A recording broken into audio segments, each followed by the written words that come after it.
El título, el Gálatas 6. El título es Instrucciones finales. Y habla, hermano, de la responsabilidad personal y ayudar a otros. La responsabilidad personal y el ayudar a otros. En el versículo 1 de Gálatas 6, ¿no es cierto?, nos habla de la restauración de los sorprendidos en pecado.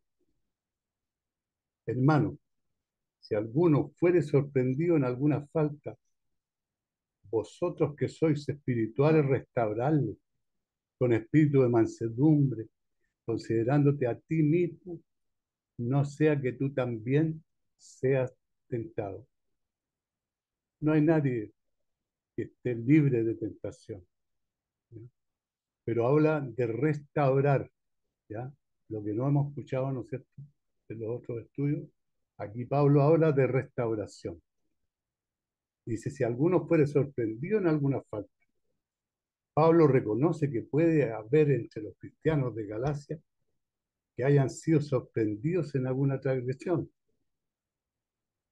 Pablo no parece excluir a los que sorprendieron de los hermanos, sin embargo, no debe permanecer en el lugar de donde fue sorprendido, ¿ya? La redacción de Pablo aquí no se habla de un determinado templado pecador, ¿no es cierto? En cambio, la idea es de que alguien que ha caído en el pecado, encontrándose ellos mismos atrapados en un lugar que nunca pensaron que estarían, sorprendidos, sorprendidos, contiene la idea, hermanos, de caer. No es deliberado la planeación, aspecto de pecado que se destacó aquí, sino más bien el elemento inconsciente, error en lugar de fechoría, error en lugar de fechoría, en la fuerza de la palabra, pero sin la absolución de la responsabilidad. No se absuelve de la responsabilidad, ¿ya? Si sopesamos cuidadosamente, hermanos, las palabras del apóstol, se percibe que él no habla de los fallos y errores doctrinales, ¿ya? No de los fallos doctrinales, sino de fallos mucho menores por el cual una persona es sorprendida por la debilidad de su carne. O sea, estamos hablando de ser sorprendido en un pecado de la carne.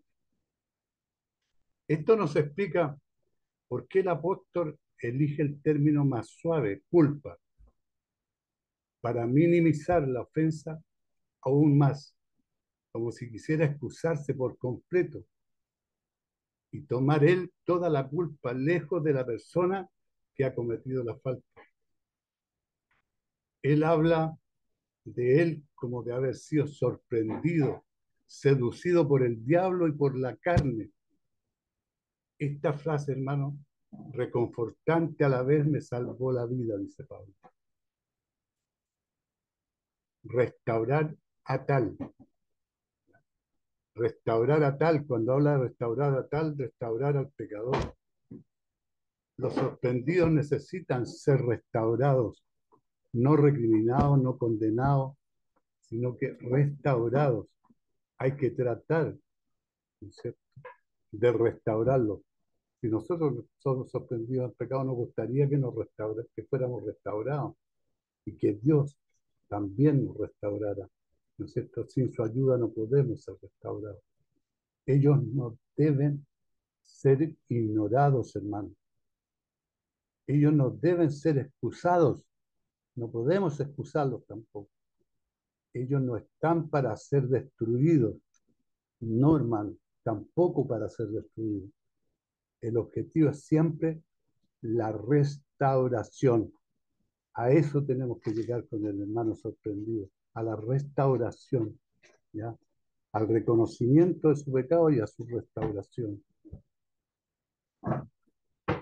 Es tot en, en restauración.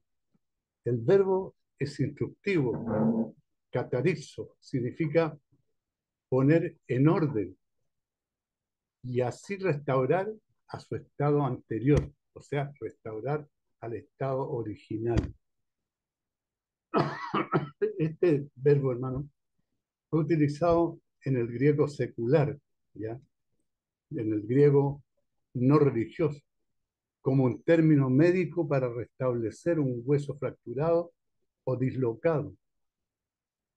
Se aplica en Marcos 1:19 y dice, pasando de allí un poco más adelante, vio a Jacobo, hijo de Zebedeo, y a Juan, su hermano, también ellos en la barca, que remendaban las redes a los apóstoles que estaban remendando sus redes.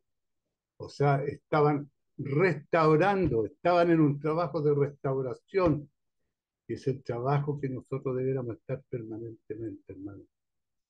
Trabajo de restauración, que es a menudo descuidado en la iglesia, hermano.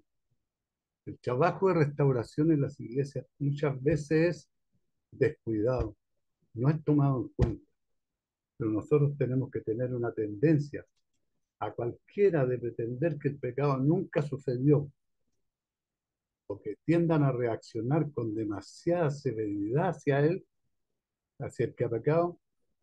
El equilibrio entre dos extremos solo puede ser negociado por lo espiritual. Ninguna otra negociación, solo por lo espiritual, porque debería ser normal para hacer lo que Dios dice aquí, pero no lo es. Todo es muy fácil responder al pecado de alguien con chisme, que es lo que se acostumbra, ¿no es cierto? Juicio duro o aprobación sin discernimiento. No podemos tener una aprobación sin discernimiento. Tiene que haber, ¿no es cierto?, una restauración, restaurar a uno de esos con el espíritu de mansedumbre. Con espíritu de mansedumbre tenemos que llegar a la restauración de estas personas. Porque la restauración, hermanos, siempre debe hacerse con espíritu de mansedumbre. No con violencia, no con sarcasmo, sino con mansedumbre, con amor. Con plena comprensión de nuestra propia debilidad y nuestra propia corrupción también. Aquellos que hacen la restauración, hermano, deben evitar la tentación del orgullo. Ah, yo lo voy a restaurar. No, hermano. Nosotros nos restauramos. Dios restaura. Cristo restaura. Entonces, aquellos que hacen la restauración deben evitar la tentación del orgullo, así también como la misma tentación con la que el restaurado luchaba cuando iba a pecar. Dejad, hermanos, que los ministros del Evangelio aprendan de Pablo cómo lidiar con aquellos que han pecado. Hermanos, dice, si alguno fuere sorprendido en alguna falta, no agraven su dolor, no lo regañen, no lo condenen, sino levanten y restauren suavemente su fe. Es lo que Pablo dice, nos dice en este capítulo. Esto sugiere, hermano, que la bondad nace de un sentido de nuestra propia debilidad y propensión al pecado, porque nosotros también somos débiles y estamos propensos al pecado. No hay nadie que pueda decir, no, yo soy libre y nunca voy a pecar. Nosotros estamos propensos al pecado. Tenemos un corazón perverso y engañoso, dice el Señor. ¿Ya?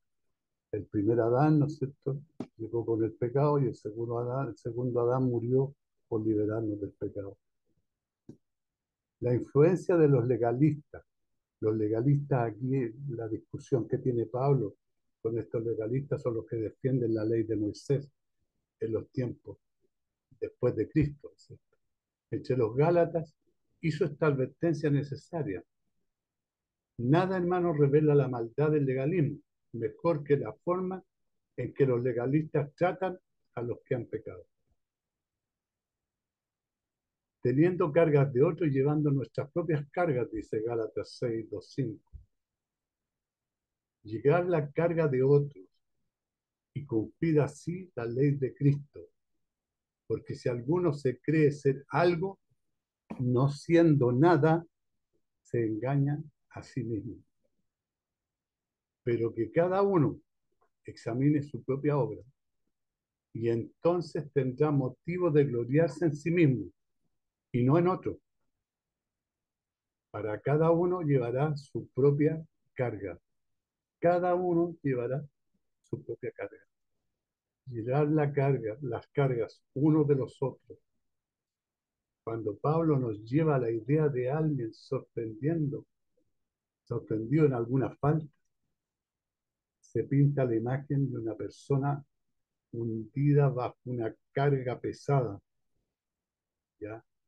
Ahora se expande la idea de alentar a todos los cristianos a llevar las cargas los unos de los otros. Se expande esta idea. El enfoque no está en esperar que otros lleven sus cargas, es autocentrado y siempre conduce a la soberbia y a frustración, hermano, el desaliento y a la depresión. En cambio, hermano, Dios siempre nos dirige a estar en otros enfocados y dice, soporten las cargas de otros. Se trata de un simple mandato para obedecer, hermano. Busque un hermano o una hermana con una carga y ayúdelo con él. No es complicado. Y no hace falta tomar un gran programa o la infraestructura para hacerlo. Solo tiene que buscar una carga para soportar y aguantar. Y podemos pasar por alto nuestros propios defectos y malas acciones, debemos pasar por alto los defectos de los demás de acuerdo con las palabras sobrellevar los unos las cargas de los otros. Observe, hermano, la suposición que se encuentra detrás de este mandato. Es decir, que todos tenemos cargas y que Dios no quiere que nos llevemos en paz.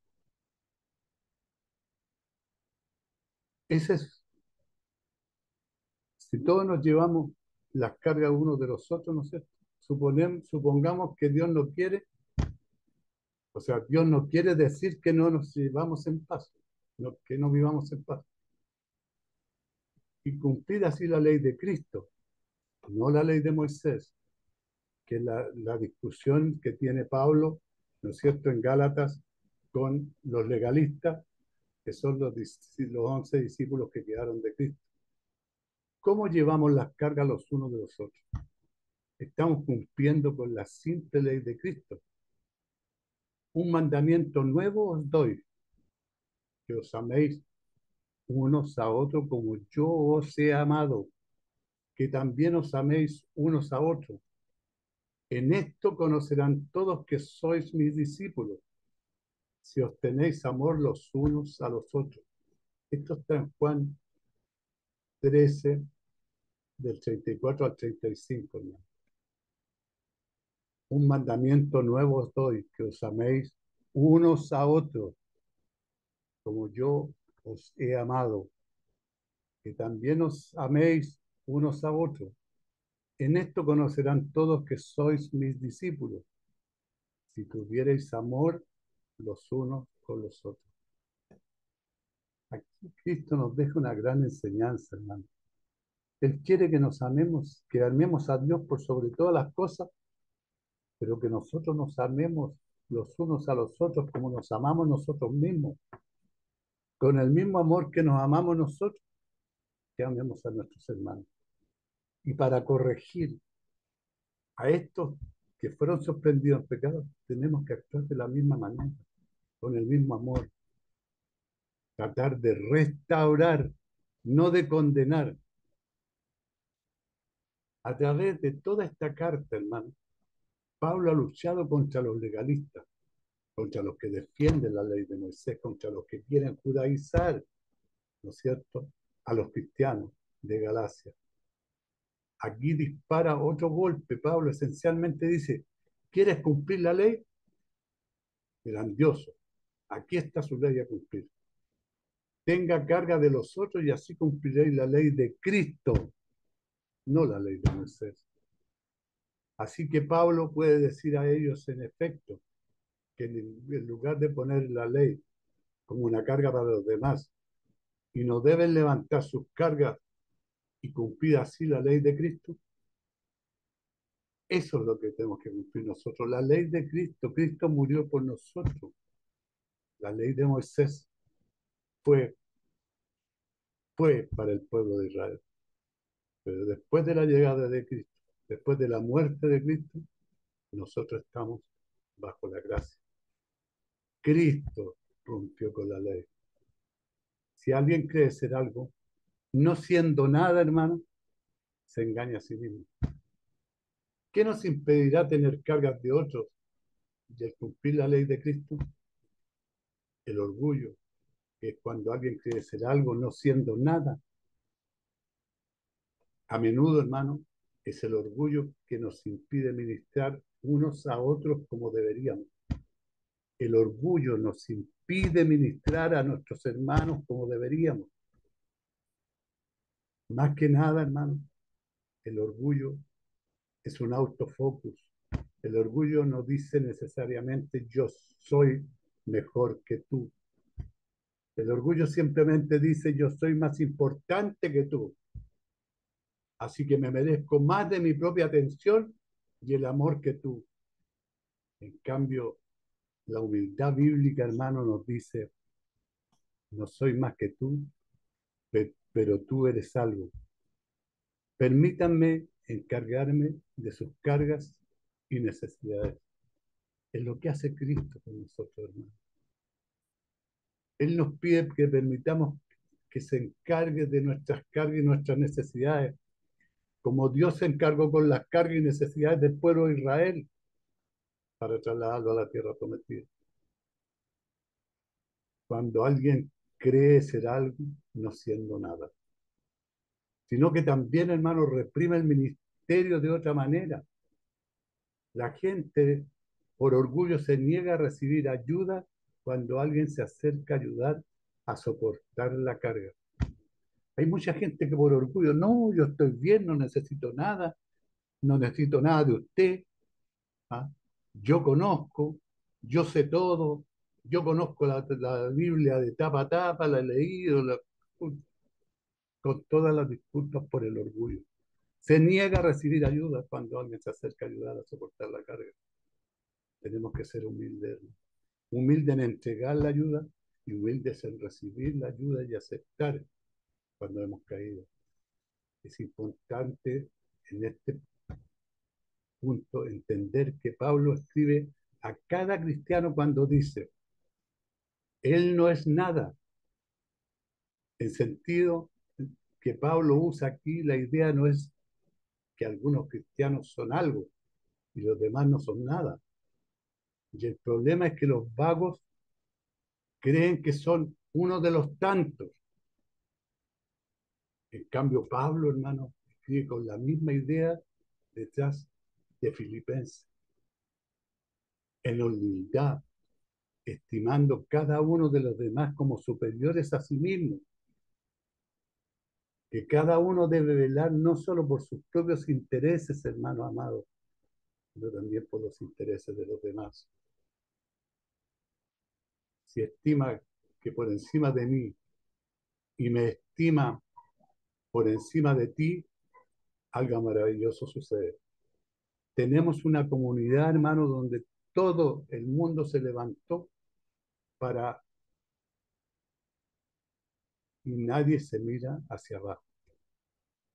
El significado es más general y por lo tanto debe ser expresado así, dado que todos los hombres no son nada. El que desea que aparezca algo y se convence a sí mismo de que es alguien, se engaña a sí mismo. Pablo nos describe estos santos rígidos y descorteses con precisión, hinchada por sus propias ideas y planes de tontos, dice, que entretienen a la opinión bastante justa de sí mismo. cuando en realidad equivale a nada. Se engaña a sí mismo. Hay pocas cosas más el autoengaño que el orgullo, para estar orgulloso de estar ciego. No nos pasará a nosotros de repente que tanto orgullo que no nos damos cuenta que estamos orgullosos de ser ciegos, ciegos a los dones de Dios, dados gratuitamente, ciegos ante nuestros pecados y a la depravación, ciegos ante lo bueno en lo demás, y ciegos a la locura de egocentrismo, dado liberadamente, porque muchas veces somos egocéntricos, hermano.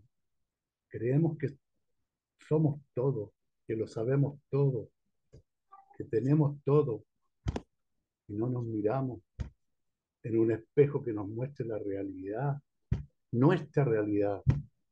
Pero a menudo, hermano, nos enojamos cuando alguien nos engaña. Sin embargo, no tome el riesgo de engañarnos a nosotros mismos tan en serio como debería. Es una cosa seria y terrible para engañarte a ti mismo. La miseria de la mayoría de los hombres, hermano, es que su mente está tan mal configurada como sus ojos, ni de que se le vean hacia adentro. Deberíamos tener los ojos configurados de tal manera que nos miremos hacia adentro, ¿ya? Para que podamos ver nuestra mente, ver nuestro corazón, ver nuestro interior como estamos, para poder dejar este orgullo, esta soberbia que nos atrapa.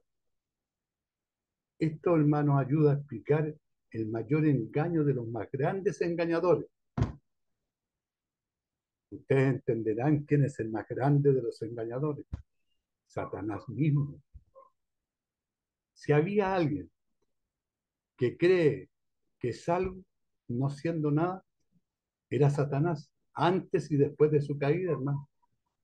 Y si hay alguien que engaña a sí mismo, seguro que es Satanás, que trabaja en y en contra de Dios, en el autoengaño de que puede que algún día triunfará.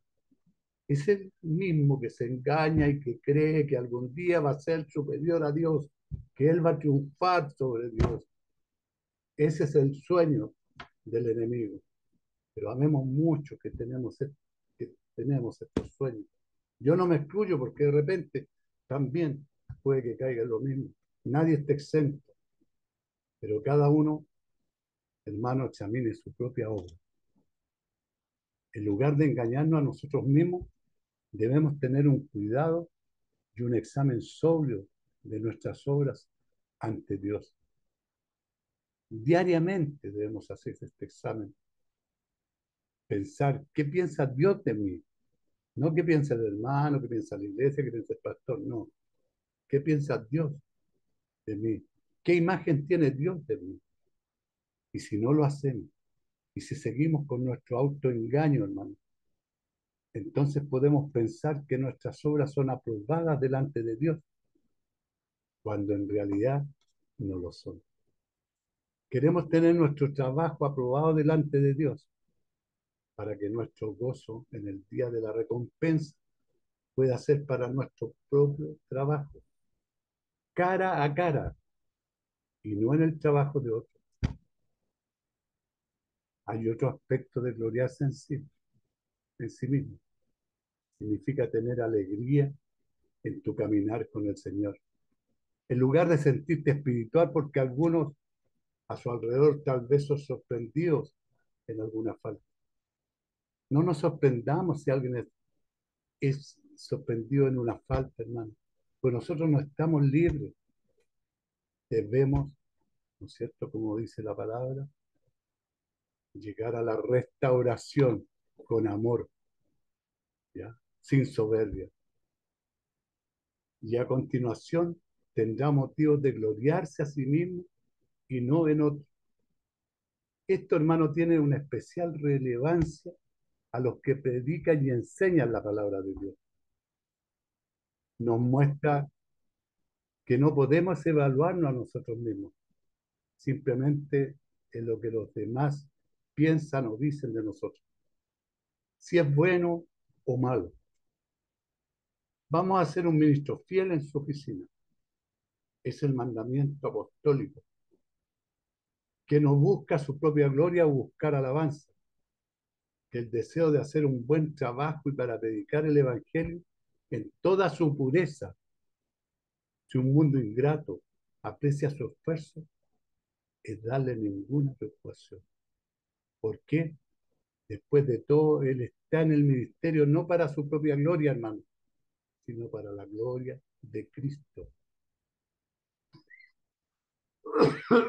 Perdón.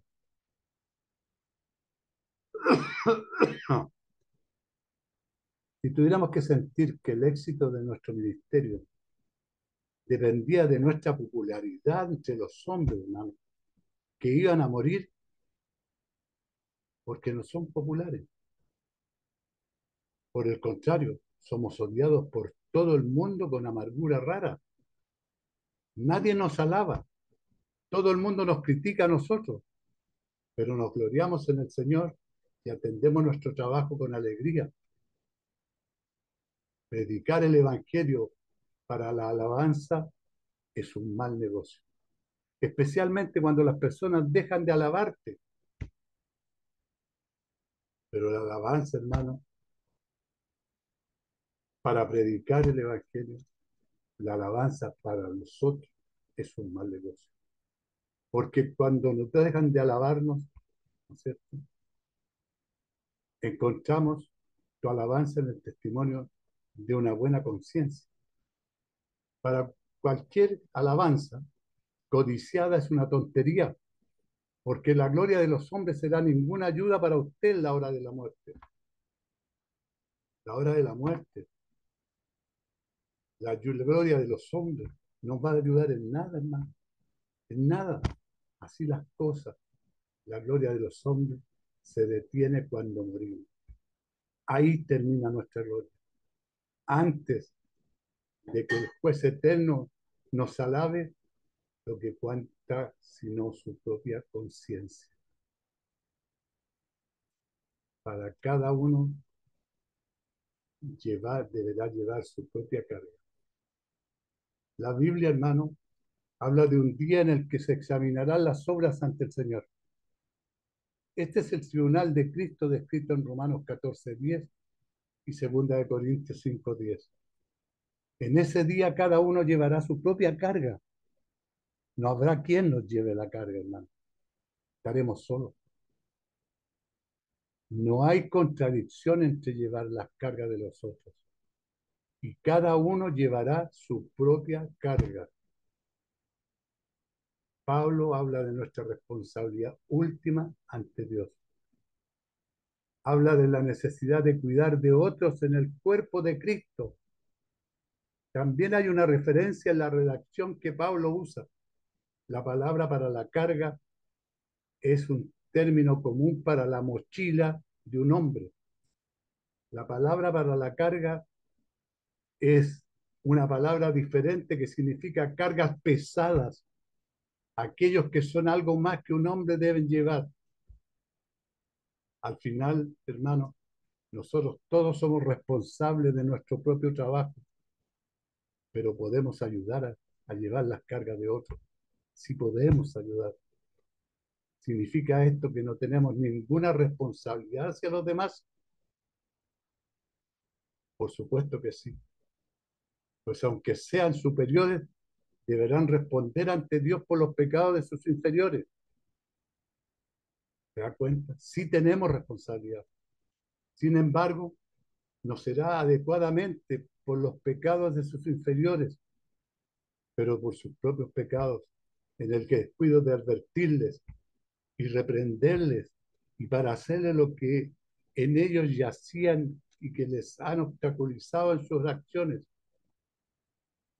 pecaminosas, no les advertimos, no les recuperamos, los dejamos, nos hicimos los ciegos, los sordos y los mudos. Gálatas 6, del 6 al 10. nos dice hacer el bien a los demás en la familia de la fe. El que es enseñado la palabra haga partícipe a toda cosa buena. Al que el hombre sembrare, eso también segará. Dios no puede ser burlado, hermano. Todo lo que sembremos es lo que nosotros segaremos, lo que cosecharemos. Porque el que siembra para su carne, de la carne segará corrupción. Mas el que siembra para el espíritu, del espíritu segará vida eterna, hermano. Y no nos cansemos de hacer el bien, porque a su tiempo segaremos. Si no desmayamos, por lo tanto, mientras tengamos oportunidad, hagamos bien a todos, especialmente a los que son de la familia de la fe. El que es enseñado en la palabra, haga partícipe de toda cosa buena al que lo instruye. En este contexto, hermano, de cuidar unos de otros, Pablo instruye a los que se les enseña a soportar participación en todas las cosas buenas, a los que les enseñan, ¿ya? El que es instruido, ¿no es cierto? Pablo le dice que debe soportar y tener participación en todas las cosas buenas, junto con los que le enseñan. ¿Qué quiere decir Pablo con participación en todas las cosas buenas? La idea se centra en el apoyo financiero, pero no se limita a ella. Por la variedad de interpretaciones de las palabras de Pablo, aquí la más común es también la más probable, hermano. Esto toma parte en el sentido de activar, dando todas las cosas buenas en el sentido de bienes materiales. El sentido de esto habla de llevar las cargas los unos de los otros. Y hay una aplicación especial que haría de esta regla: prever las necesidades temporales de sus maestros en Cristo. Prever las necesidades temporales de sus maestros en Cristo. Pasajes como este pueden ser incómodos para el predicador. Para todos los predicadores que predican sobre las necesidades temporales, ¿no es cierto?, de un maestro, para enseñar la palabra de Cristo es incómodo, porque tiene que llegar a la parte económica. Martín Lutero, hermano, que es el padre, ¿no es cierto?, del protestantismo en el mundo, el que nos abrió los ojos, el que clavó las encíclicas papales en las puertas de las iglesias, el que arriesgó su vida, el que sufrió por mostrarnos la verdad y llegarnos una Biblia traducida al idioma nuestro para que pudiéramos entender la palabra. Dice, estos pasajes están destinados a beneficiar a los ministros. Debo decir que no encuentro mucho placer en la explicación de estos versos. Se me hace parecer como si yo hablo por mi propio beneficio. Sin embargo, hermanos, son importantes. La buena relación entre el profesor y enseñado, o ministro y la congregación, es de una coinonía, o sea, de una comunión o asociación. Así que Pablo escribe, aquel de vosotros que es enseñado en la palabra, haga partícipe toda cosa buena al que instruye. No es de pago, sino que es de compartir. No habla de pagar, sino de compartir las cosas buenas. Se trata, hermano, de un principio espiritual básico, aunque a veces descuidado. Los que alimentan y bendicen espiritualmente deben ser apoyados por usted financieramente. Pablo repite este principio en varios otros lugares. Si nosotros hemos sembrado cosas espirituales para vosotros, será gran cosa si de vosotros cosechamos bienes materiales. A pesar de ello, el Señor Ha ordenado que los que predican el Evangelio, que vivan el Evangelio, los ancianos que gobiernan bien, sean tenidos por dignos de doble honor, mayormente los que trabajan en predicar y enseñar. Si usted confía en ellos con su salud espiritual, hermano, también se debe confiar en ellos al mayordomo de los dones del pueblo de Dios. A menudo me he preguntado por qué todos los apóstoles reiteraron esta petición con tan frecuencia embarazosa. Hemos llegado a entender por qué es tan necesario repetir la advertencia de este versículo cuando Satanás nos puede suprimir la predicación del Evangelio por la fuerza. ¿Qué trata de lograr su propósito al golpear los ministros del Evangelio con la pobreza, hermano? Entonces nosotros tenemos que estar dispuestos a ayudar con nuestros bienes naturales, materiales, a los ministros del Evangelio, hermano. No podemos dejarlos que se debatan en la pobreza y que no puedan seguir predicando. No debemos dejar engañar. Dios no es burlado, pues todo lo que el hombre siembra y sembrare, eso también segará. Para aquellos que no se atreven a participar en todas las cosas buenas con las que les enseña, Pablo, hermano, les recuerda al principio de la siembra y la cosecha de Dios. Su dar a compartir todo lo bueno al que lo instruye. No es como tirar el dinero, es como plantar semillas. Y lo que el hombre siembra, eso también segará. Considerar, hermano, intercambio de toda cosa buena al que lo instruye. Es como una pérdida para burlarse de Dios. Él es el egoísmo que se burla de la generosidad de Dios a través de esos que le dan a Él. Lutero dice firmemente, cuidado burladores, Dios puede posponer su castigo por un tiempo, pero Él te encontrará a tiempo y te castigará por despreciar a sus siervos. No se puede, nadie se puede reír de Dios, hermano. El punto de Pablo es que el pueblo de Dios no debe compartir todos los bienes con el que lo instruye. Porque es bueno para el profesor, debe hacerlo porque es bueno para el que enseña y comparte. Y el principio de sembrar y cosechar lo demuestra. Eso es lo que Pablo nos está explicando. El principio para compartir, el principio de sembrar y cosechar. ¿Ya? Porque el que siembra para su carne, de la carne segará corrupción. Al que siembra para el espíritu, del espíritu segará vida eterna. Si queremos aprovechar al espíritu, no debemos dudar de sembrar para el espíritu. Con cualquier recurso Dios nos ha dado. Un agricultor recoge lo mismo que él ha sembrado. Si se planta trigo, el trigo sube de la misma manera. Si sembramos para la carne aumenta en tamaño y fuerza. El agricultor cosecha lo mismo que él ha sembrado, pero no exactamente las semillas de la manzana.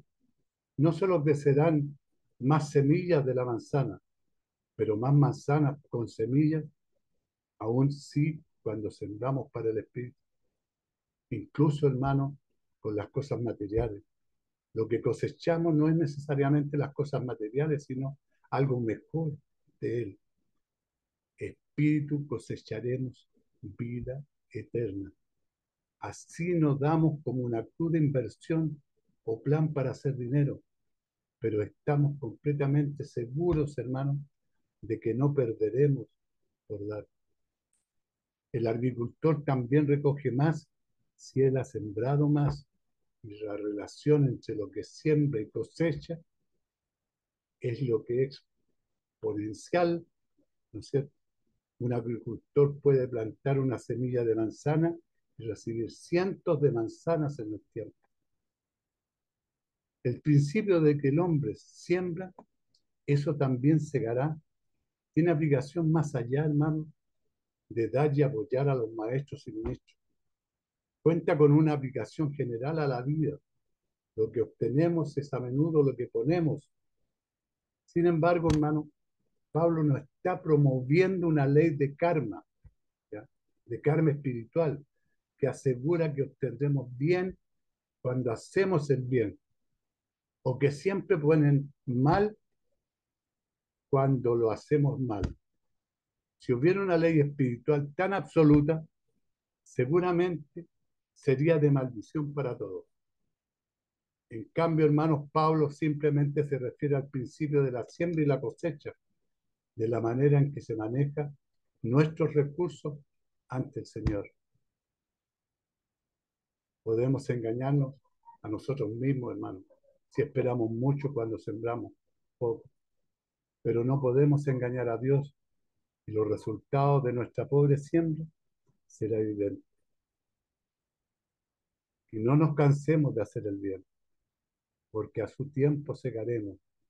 Así no desmayamos. Como sabiamente gestionamos nuestros recursos ante Dios, en virtud del principio de la siembra y la cosecha, necesitamos paciencia, hermano. Esto se debe a que la cosecha no viene inmediatamente después de sembrar. Es fácil, pero peligroso perder el ánimo. En el, en el mundo antiguo la frase traducida perder el ánimo se usó para el tipo de miedo y el cansancio que experimenta la mujer durante el parto, hermano. Pero antes de la entrega, en el ser, en él se describe un momento en que el trabajo es duro y doloroso, pero también sin terminar y sin recompensa. Es fácil perder el ánimo cuando nos sentimos así. Pero eso, hermano, es exactamente en el que debemos seguir adelante. Y no se cansarán de hacer el bien. Que Dios los bendiga, hermano. Continuamos con la segunda parte mañana.